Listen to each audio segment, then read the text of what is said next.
tadi, maka saya mengajak dan menghimbau umat Islam seluruhnya, yang hadir maupun tidak hadir. Jangan ada lagi yang mengatakan kami tidak mau ikut politik. Yang tadi Pak Amin singgung, selalu dikatakan Islam itu suci, agama itu suci, politik itu kotor. Jangan dicampur adukkan. Kita nggak peduli sama politik, lantas orang lain yang memegang kekuasaan politik, baru tahu seperti yang dialami oleh Hizbut Tahrir Indonesia. Ya. Dulu-dulu diajak politik, oh nggak mau. Kami mau khilafat. Yang ini tohut. Kami nggak mau. Lalu nggak mau nyoblos, nggak mau ikut pemilu, nggak mau apa, nggak mau apa. Begitu datang Jokowi jadi presiden, selembar surat diterbitkan, dibubarkan HTI, mereka nggak bisa bikin apa-apa. Saya bilang pada orang HTI, ya, segudang kepintaran itu tidak ada artinya dibandingkan dengan segenggam kekuasaan. Presiden itu ya, walaupun goblok, ya, saya nggak sebut namanya siapa, ya, saya nggak bilang siapa-siapa. Ini presiden dalam artian umum. Walaupun orangnya itu goblok, ya, segoblok-goblok dia itu, dia presiden. Kami ini, saya, Pak Amin, dan lain yang ngaku-ngaku pintar ini, nggak ada apa-apanya. Kita bukan siapa-siapa. Ya. Saya ingat satu hari cerita ya, sidang kabinet zamannya Gus Dur. Saya Menteri Kehakiman. Gus Dur, Bu Mega, Menko Polhukam, terus saya sebelahnya. Gus Dur mau keluarkan dekret. Nah, Pak Amin tahu persis cerita ini.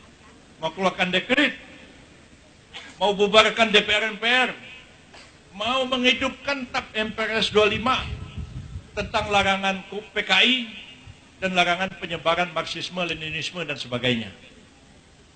Wah, Gus Dur ngotot. Saya keras ngomong di kabinet. Saya bilang, minta maaf Bapak Presiden, saya Menteri Kehakiman harus menjelaskan dari segi hukum. Saya jelaskanlah dekret tahun 59 itu kayak apa. Tidak mungkin ada dekret tanpa didukung oleh kekuatan militer. Ya. Karena dekret itu adalah revolusi hukum. Benar atau tidaknya bukan diukur di awal, di ujung. Kalau dia bisa pertahankan dekretnya itu, dekret itu menjadi sah. Kalau tidak, dia bisa dituduh sebagai pengkhianat, bahkan dituduh melakukan kudeta. Yang kedua, saya katakan, menghidupkan PKI ini bisa jadi heboh besar. Wah, saya ngomong panjang lebar, Gus Dur marah, ambil ketok palu, kabinet skors. Saya sempat ditegur Ibu Erna Witular, kenapa itu menteri kok mengkritik presiden dalam sidang kabinet? Ya bagaimana ada kritik, masa mau ngidupin PKI yang benar dong? Ya kan? Masa mau dekret, masa mau apa, masa saya diem? Begitu Gus Dur tutup ketok palu, saya lari-lari keluar kabinet. Saya dikejar sama 3 jenderal. Pertama namanya Laksamana Widodo AS, kedua namanya Susilo Bambang Yudhoyono, ketiga namanya Agung Gumelar. Pak Agung bilang, bos, jangan kenceng-kenceng jalannya. Saya bilang, saya mau pulang aja. Besok juga saya dipecat sama Gus Dur. Ya. Saya bilang, tar dulu, bang, ngomong dulu. Pak Widodo AS bilang, bang, kami sependapat sama Bang Yusril. Gak benar itu presiden. Masa mau bubarin DPR, MPR, masa mau... Loh, saya bilang, kenapa tadi tidak ngomong? Ya, jawabnya apa? Ya, kita ini prajurit. Mana mungkin kami ini akan melawan panglima tertinggi? Nah, itu dia. Saya ceramah kemarin itu diundang di pertemuan alumni Gontor di Banten. Di sebelah saya Pak Gatot Nurmantio, waktu itu belum pensiun nih. Masih jenderal aktif walaupun bukan lagi panglima TNI. Saya bilang, segoblok-goblok presiden. Dia presiden. Dipanggil panglima TNI. Nah, hari ini saudara saya pecat. Berhenti itu panglima TNI. Gak bisa ngelawan. Tanya nih sama Pak Gatot sebelah saya ini. Pak Gatot senyum-senyum.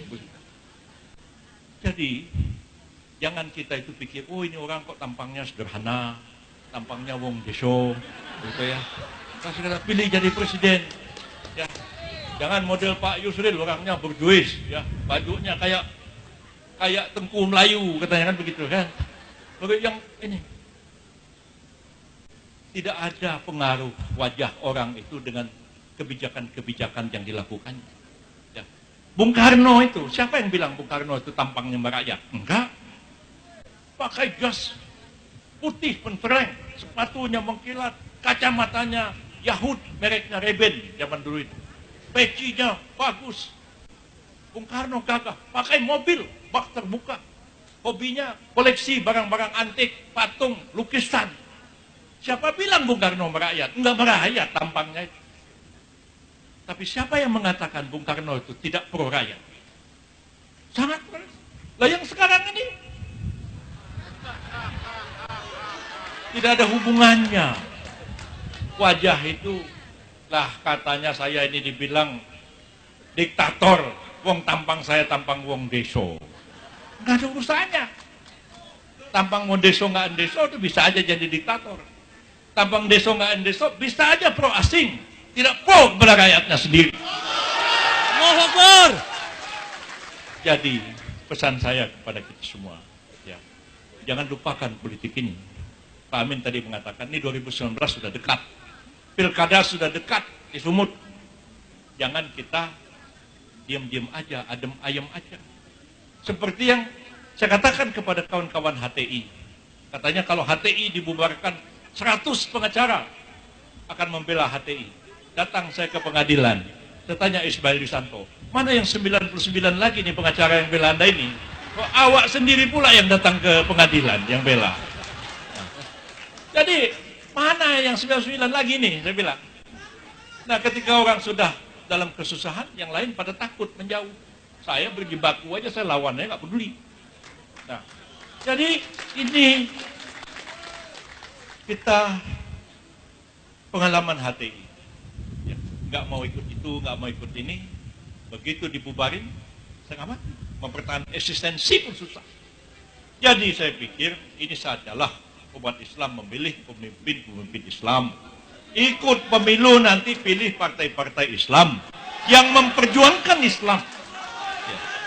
Bukan berarti kita mau zalim sama orang lain, tidak. Kita nggak akan zalim kepada orang Nasrani, zalim pada enggak. Pasti kita ini biasanya mikir-mikir tentang orang lain. Cuman orang lain sayangnya nggak mikir-mikir tentang kita, itu yang repot. Ya. Ya. Kalau kita itu umat Islam di situ 70%, mau pilkada, kita pikir-pikir nih, gimana ya, kita ambillah saudara kita agama lain jadi wakil. Kita mikir gitu, kita tuh orang baik. Coba kalau kita di situ yang 30% mereka yang 70%, nggak pernah mikir seperti itu. Ya.